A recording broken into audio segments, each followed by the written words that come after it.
பாருங்கள், மாஸ் அப்படின்னா density into volume. இப்போ டென்சிட்டி அப்படின்னா mass divided by volume, mass per volume. Volume அப்படின்னு சொன்னால் மாஸ் பை டென்சிட்டி. ஸோ இந்த மாதிரி கேட்டாங்கன்னா நம்ம பண்ணிக்கலாம். அதனால் ஜென்ரலாக density equal to mass per volume. அதை வச்சுட்டு மாஸ் கேட்டாலையும் வால்யூம் கேட்டாலையும் ப்ராப்ளம் கேட்டாலையுமே நம்ம வந்து சொல்யூஷன் பண்ண முடியும். ஃபண்டமெண்டல் யூனிட்ஸு 7 தெரியும் நமக்கு. இந்த நீளம், நிறை நேரம், வெப்பநிலை, மின்னோட்டம், பொருளின் அளவு, ஒளிச்செறிவு. இப்போ கரண்ட்டுக்கு என்ன யூனிட்னா ஆம்பியர், டெம்பரேச்சருக்கு என்ன யூனிட்னா கெல்வின். டெரிவ்டு யூனிட் அப்படின்னு சொன்னால் இல்லை, இப்போ வந்து அடிப்படை அலகுகளை வச்சுக்கிட்டு டெரிவ் பண்ணுறது தான் டெரிவ்டு யூனிட். இப்போ டென்சிட்டி ஈக்குவல்ட்டுன்னா என்ன வரும்னா மாஸ் பர் வால்யூம். அப்போ மாஸ் வந்து கிலோகிராம்லேயும் வால்யூம் வந்து மீட்டர் கியூப்லையும் சொல்ல முடியும். அதுதான் அந்த யூனிட் கொடுத்துருக்குறாங்க. இப்போ சார்ஜ் அப்படின்னா மின்னோட்டம் அப்படின்னா கரண்ட் இன்ட்டு டைம், மின்னோட்டம் இன்ட்டு நேரம். அப்போ மின்னோட்டத்தின் அலகு ஆம்பியர், நேரத்தின் அலகு வினாடி செகண்டு, ஆம்பியர் செகண்டு அப்படின்னு சொல்லுவாங்க. ஜென்ரலாக சார்ஜுக்கு என்ன யூனிட்னா கூலும் அப்படின்னு சொல்லுவாங்க. கரண்ட்டுக்கு என்ன யூனிட்னா ஆம்பியர் அப்படின்னு சொல்லுவாங்க. இப்போ ஏரியா கால்குலேட் பண்ணுறது, இப்போ ஒழுங்கான பொருளுக்கு எப்படி ஏரியா கால்குலேட் பண்ண முடியும், ஒழுங்கற்ற பொருட்களுக்கு எப்படி பண்ண முடியும். இப்போ வந்து நீங்கள் பார்த்தீங்கன்னா, இப்போ ஒழுங்கற்ற பொருள் அப்படின்னு சொன்னீங்கன்னா அதுக்கு எப்படி நம்ம வந்து ஏரியா கால்குலேட் பண்ணுவாங்கன்னா மேப், வரைபடத்தாள், கிராஃப் வச்சுக்கிட்டு தான் அதனுடைய ஏரியாவே கால்குலேட் பண்ண முடியும். இப்போ ஒழுங்கான பொருள் அப்படின்னு சொன்னால் செவ்வகம், சதுரம், முக்கோணம் இப்படின்னு சொன்னால் செவ்வகத்தின் பரப்பளவு லென்த் இன்ட்டு பிரெத்து. ட்ரையாங்கிளுக்கு ஏரியா கேட்டாங்கன்னா ஆப் பிஹெச் அப்படின்னு சொல்லியிருப்பாங்க. வட்டம் அப்படின்னு சொன்னால் 5r². அப்போ ஒழுங்கான பொருள், ஒழுங்கற்ற பொருளை எப்படி ஏரியா கால்குலேட் பண்ணுறது. ஒழுங்கற்ற பொருளுக்கு ஏரியா கால்குலேட், இர்ரெகுலர் ஷேப்பில் இருக்கக்கூடிய ஒரு பொருளுக்கு ஏரியா கால்குலேட் பண்ணணும் அப்படின்னு சொன்னால் கண்டிப்பாக கிராஃபை யூஸ் பண்ணி தான் பண்ணுவாங்க. கனசதுரம், கனசேவகம், கோலம், உருளை அதனுடைய வால்யூம் கேட்குறாங்க பாருங்கள். Length into breadth into height. கனசதுரம், கனசேவகம்னா கனசதுரம்னா ஏ இன்ட்டு ஏ கியூபு. கனசேவகம்னா ரெக்டாங்கிள்னா length into breadth into height. Sphere கோலம் அப்படின்னா 4/3 5r கியூபு. உருளைன்னா 5r²h.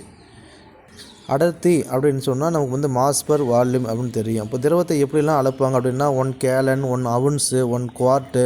இப்போ ஒரு கேலன் அப்படின்னா 3785 மில்லி லிட்டர்.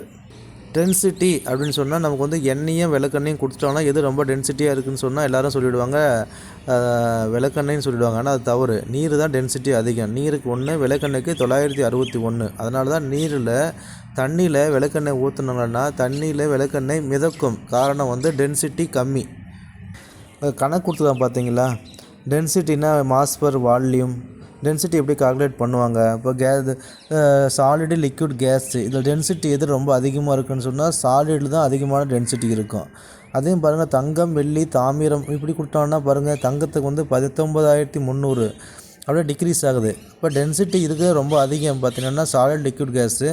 சாலிட்லேயே ஒரு 4-5 பொருள் கொடுத்து கேட்டாலும் என்ன பண்ணுவீங்கன்னா பாருங்கள், மெர்க்குரி, தங்கம் பாருங்கள் ரொம்ப அதிகமாக இருக்கும். அதுக்கடுத்து வெள்ளி, அதுக்கடுத்து தான் தாமிரம்.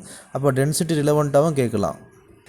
வெரி லாங் டிஸ்டன்ஸை எப்படி மெஷர்மெண்ட் பண்ணுவீங்க அப்படின்னு சொன்னால் அஸ்ட்ரானமிக்கல் யூனிட்டு, வானியல் அலகு லைட் இயர் அப்படின்னு சொல்லியிருப்பாங்க. பொதுவாகவே ஒரு அஸ்ட்ரானமிக்கல் யூனிட் அப்படின்னு சொன்னால் எர்த்துக்கும் சன்னுக்கும் இல்லை சென்ட்ரு தான், அந்த டிஸ்டன்ஸுக்கு பேர் தான் ஒன்று அஸ்ட்ரானமிக்கல் யூனிட் அப்படின்னு சொல்லுவாங்க. அதே மாதிரி நமக்கு லைட் இயர் அப்படின்னு சொன்னால் நமக்கு நம்மளுடைய சூரிய குடும்பத்திற்கு மிக அருகில் உள்ள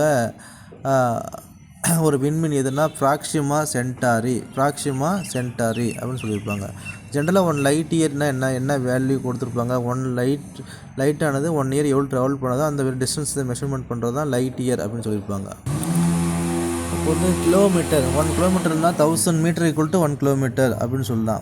ஒரு 1 ஹவர்ன்றது வந்து பார்த்திங்கன்னா 3600 செகண்ட் அப்படின்னு சொல்லலாம். எப்படி கிலோமீட்டரை வந்து எப்படி மீட்டர் பர் செகண்டாக மாற்றணும் அப்படின்னா 5/18 பெருக்கணும். இப்போ ஏரோப்ளேனு, ஹெலிகாப்டரு, அதே மாதிரி வந்து கப்பல் இதெல்லாம் வேகத்தை எவ்வளோ டிஸ்டன்ஸை எப்படி மெஷர்மெண்ட் பண்ணுவாங்கன்னா நாட்டிக்கல் மைல் அப்படின்னு சொல்லுவாங்க. அப்போ ஒரு நாட்டிக்கல் மைல் அப்படின்னு சொன்னால் 1.852 கிலோமீட்டர் அப்படின்னு சொல்லுவாங்க. அப்போ இது முக்கியமான ஒரு கொஸ்டின். அதே மாதிரி ஸ்பீடை பொறுத்த வரைக்கும் நமக்கு வந்து சீரான வேகம், சீரற்ற வேகம், வெலாசிட்டிலாம் கொடுத்துருப்பாங்க. வெலாசிட்டினா நமக்கு தெரியும். வெலாசிட்டினா டிஸ்பிளேஸ்மெண்ட் பை டைம். திசை வேகம்னா இடப்பெயர்ச்சி பை காலம் அப்படின்னு சொல்லியிருப்பாங்க. அதே மாதிரி இப்போ யூனிஃபார்ம் ஸ்பீடு வந்து அதே மாதிரி அன்யூனிஃபார்ம் ஸ்பீடு, சீரான திசை வேகம் அண்டு சீரற்ற திசை வேகம். வெலாசிட்டியில் பார்த்திங்கன்னா அப்போ வந்து வெற்றிடத்தில் ஒளி பயணம் செய்யும் தொலைவு 310⁸ மீட்டர்/செகண்ட் பார்த்துருப்பாங்க. வெலாசிட்டி ஆஃப் சவுண்ட் லைட்டுன்றது பார்த்துருப்பாங்க. அது வந்து மாறவே மாறாது.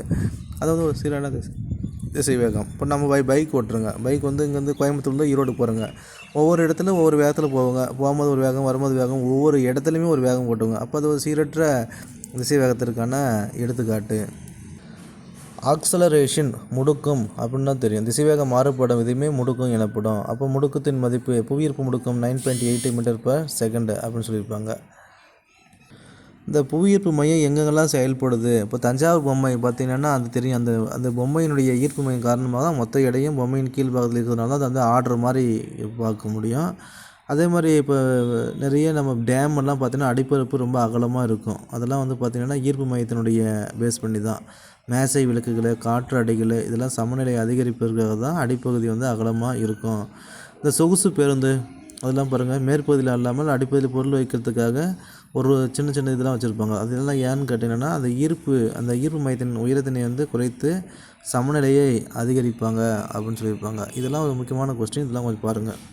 தனிமங்கள், சேர்மங்கள், கலவைகள். இப்போ நீர் என்பது ஒரு கலவையாக சேர்மமானு கேட்டால் அது ஒரு கலவை, அது ஒரு சேர்மம். காற்று என்பது ஒரு கலவை. காற்றில் வந்து பார்த்திங்கன்னா நைட்ரஜன், ஆக்சிஜன் எல்லாமே இருக்கும், கலந்துருக்கும். CO2 எல்லாமே கலந்துருக்கும். அப்போ காற்று என்பது ஒரு கலவை, நீர் என்பது ஒரு சேர்மம். தனிமம்னா என்ன இதெல்லாம் கேட்குறாங்க. அப்போ வந்து முக்கியமான கொஸ்டின். சேர்மம்னா என்ன, கலவைன்னு என்ன? இப்போ எல்லாருக்கும் தெரியும் நீர் என்பது ஒரு சேர்மம் அப்படின்றது தெரியும். காற்று என்பது ஒரு கலவை அப்படின்னு தெரியும். நம்ம யூனிவர்ஸில் வந்து யூனிவர்ஸ் வந்து அதிகமாக இருக்கிறது வந்து ஹைட்ரஜன் தான். அப்போ வந்து ஸ்டார்ஸில் இருக்கட்டும், அதே மாதிரி கேலக்சியில் இருக்கட்டும், எந்த விண்மீன்களில் பார்த்திங்கன்னா அதிகமாக இருக்கிறது வந்து ஹைட்ரஜன். 74% ஹைட்ரஜன்